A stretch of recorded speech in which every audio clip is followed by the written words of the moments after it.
She pulled the veil tight and warned that what lay beneath would send him running. The morning I rode onto the Decker place, I wasn't looking for anything. I want to be honest about that much. I was looking for a water route, whether the creek that ran the south edge of my property had a second mouth I didn't know about, one that might explain why the east pasture went dry every August without fail. That was the whole of it. I wasn't looking for a woman. I wasn't looking for anything that breathed.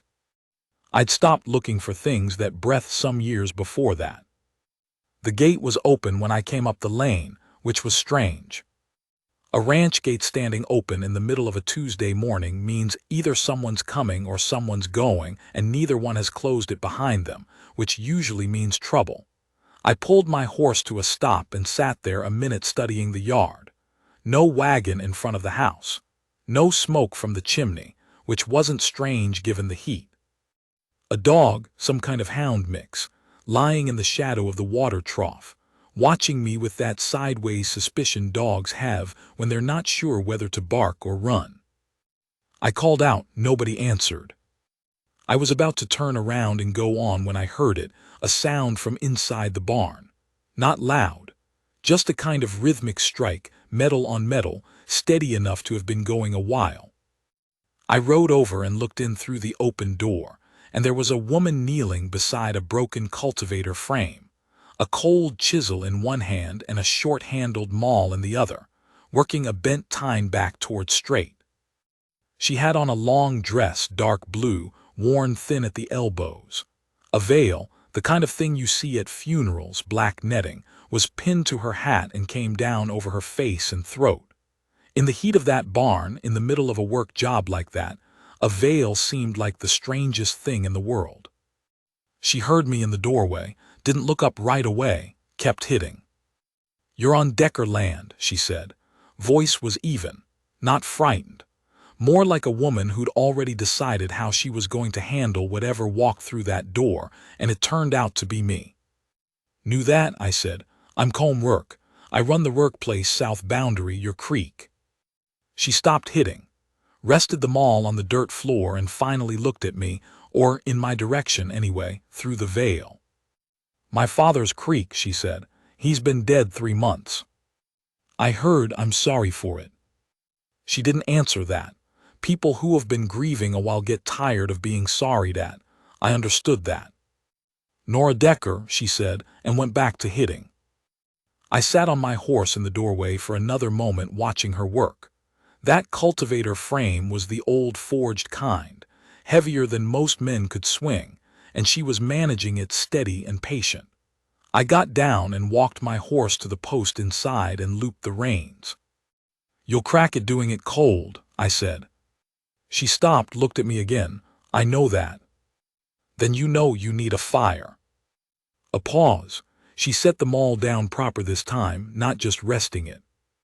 "The forge hasn't been lit since he took sick," she said.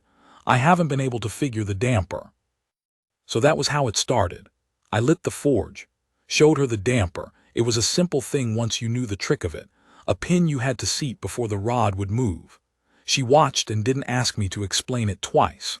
I worked the tine out once the iron was willing, and she held the frame and didn't flinch when the heat came close. When it was done, she quenched it herself and set it aside without making any comment about how good a job I'd done, which I respected. We were both standing there in the cooling silence of the barn when she said, "You can go now if you want." I thought about that. "Creek," I said. "Right." She showed me the creek. We walked it together, me leading my horse, her a half step behind and to my right the way a person walks when they don't want their face looked at directly. The veil moved when the breeze came up off the grass. I didn't look. I had my own things I didn't want looked at, and I'd been grateful enough times when people didn't. The creek split where I'd figured it might, about 40 yards into the cottonwoods. An old channel cut by some flood years before that had silted up and made a slow bowl that bled off too much water before it ever got to my pasture. We stood and looked at it. "Tile," I said, "or fill?" "Fill's cheaper, but it'll breach again." She nodded. "My father talked about this. He never had the time." I said I'd do the tiling if she'd let me run the south feed across her property, a quarter-mile to get to the angle I needed. She looked at me then, really looked straight on, veil and all, trying to figure me out. I held still. "Why?" she said. "Because I need the water." "You'd need an easement for that." "I know it. My father wouldn't give it." "I know that too." She stood there a moment. "I'll think on it," she said. I rode home. I didn't think about her. I told myself I didn't think about her. But I kept coming back to the way she'd worked that cultivator, patient and certain in that hot barn, and the veil moving when she turned her head. I went back 2 weeks later with the tile. She met me at the gate herself this time, which she hadn't the first time. The veil was on. She had a ledger in her hand, had already written out the easement terms, a proper document, witnessed by her neighbor old Pratt who'd come over special for the purpose. I read it. It was fair, more than fair. I signed it and she signed it and old Pratt signed it, and that was that. I worked the tile in over 3 days. She brought water out at midday and didn't talk much. I didn't either. That suited us both. On the 3rd day, when I was filling in the last of the trench, she came out and helped. She didn't ask, just picked up a shovel and started working from the far end. Her dress hem was muddy inside an hour. She didn't seem to care. When we'd finished and the creek was running straight again, we stood listening to it. There is something satisfying about water going where it ought to go, like a thing set right that had been wrong a long time. "You didn't ask," she said. I waited. "About the veil," she said. "Most people ask." Figured it wasn't mine to ask. She turned the shovel over in her hands. "It happened when I was 12. Lie. An accident, my mother's wash bucket, the left side of my face." I didn't say anything. She didn't seem to want me to. "My husband, my former husband, left the 2nd year. He said he'd known it was bad, but not how bad." She said it flat. No tears, no tremor. Just a woman reporting what had happened to her the way you report weather. "My father kept me on here and we managed. When he died I thought about leaving, going somewhere no one knows me. But this is the only land I've ever had my hands in. So I said." We walked back to the house and she made coffee and we sat on the porch and didn't say much more. The dog came up and laid its head on my boot. I left when the sun got low. Driving home, I thought about her husband. What kind of man does that? I've known men who have done worse and called themselves righteous about it, so I don't know why it settled on me the way it did.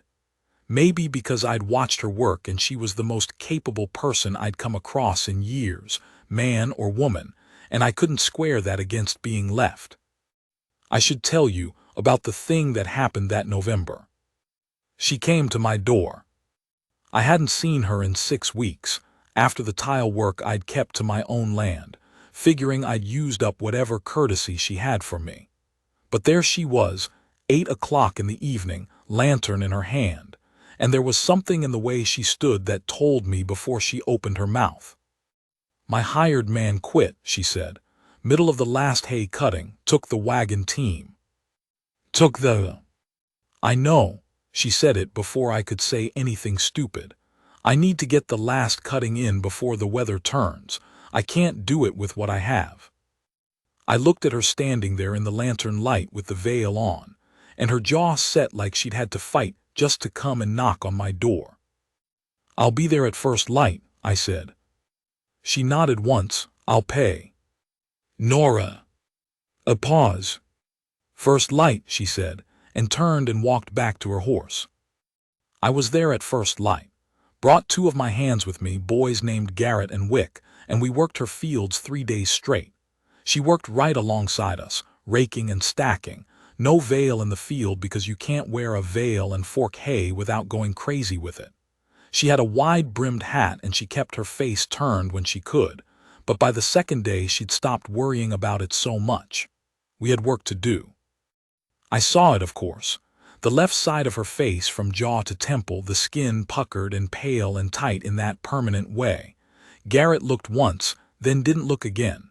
Wick, he was a good boy, just never looked at all. I was grateful for them both. She caught me looking once. Not staring, I wasn't staring, but looking. She held my eyes for a moment and I didn't look away and didn't change my expression, and after a second she went back to raking. When the last load was in and the boys had gone, she came out with a bottle of rye and 2 glasses, and we sat on the fence rail and drank it. The field was stubbled and pale in the last light. The sky had that November copper to it that doesn't last. "You didn't look away," she said. "No." "Why not?" "I thought about it, because it's your face," seemed rude. She was quiet a moment. "Most men." "I know what most men do." I took a drink. "I'm not most men for good and bad." She turned her glass in her hand. "What's the bad?" "I've got my own things," I said. "Things I did and didn't do, choices. You work as long as I have in the kind of country I came up in, and you carry things." I shook my head. "Nothing I'm going to lay on you on a fence rail."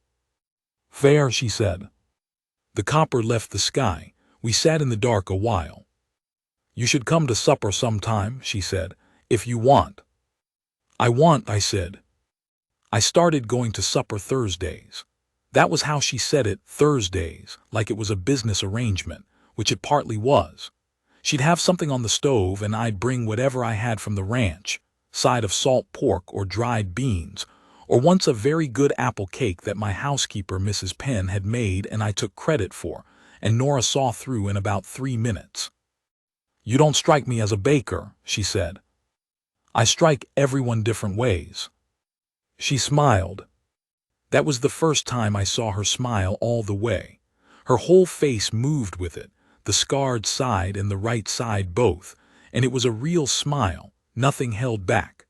I felt something shift in my chest that I hadn't felt in so long I'd almost forgotten what it was. She didn't wear the veil at supper after the second week. I don't think she decided not to. I think she just stopped putting it on when she knew it was me coming. I noticed that. I turned it over in my mind the drive home, what it meant that she stopped, whether I was reading it right or the way a man reads something the way he wants it to be. I told myself I was reading it wrong. I was 51 years old with bad knees and a jaw that had been broken twice and healed a little crooked. I had a ranch that barely cleared expenses, and a history I wouldn't spread out in daylight, and I hadn't been touched by a woman in a long time. I went back Thursday anyway. December came hard. First real snow hit the second week, heavy and early, and it caught me in the middle of moving a sick heifer to the south pasture barn. The heifer went down in a drift, broke through, and I got down with her to get the rope under her hindquarters, and that was when my horse spooked off a branch cracking under snow, and I was on foot in a pasture with a down animal and the temperature dropping and a storm coming on. I got the heifer up, that part worked. But I'd wrenched my back something bad getting her out of that drift, the kind of wrench that takes your legs out for a minute and comes back mean. I got her into the barn and got myself inside, and I knew when I sat down that I wasn't getting up easy. I sat in that barn for the better part of an hour trying to get my feet under me. The pain was the kind that lives in your teeth. I'd been hurt worse, plenty worse, but I was alone and the house was 200 yards in a storm and my boys were in town. Nora found me. I still don't know exactly what brought her. She told me later she'd been watching the sky and thought the storm was going to be worse than anyone figured, and she'd ridden over to check the south fence line. She knew I'd been meaning to fix and hadn't, and she saw light in the south barn where there shouldn't have been any. She came in and there I was, sitting in the straw against the barn wall with my back seized up like a fist, and probably looking like something the heifer had dragged in. She took one look and didn't ask a lot of questions. She got down beside me and put one hand on my back and the other on my shoulder, and the warmth of her hand through my coat was the first thing I'd felt in an hour besides the cold and the pain. "Where?" she said. I showed her. She felt along the muscle, careful and certain, her fingers finding the place that had seized. It hurt, and she knew it hurt, and she kept on anyway, working it slow. I need to get you to the house, she said. I can get myself. Comb.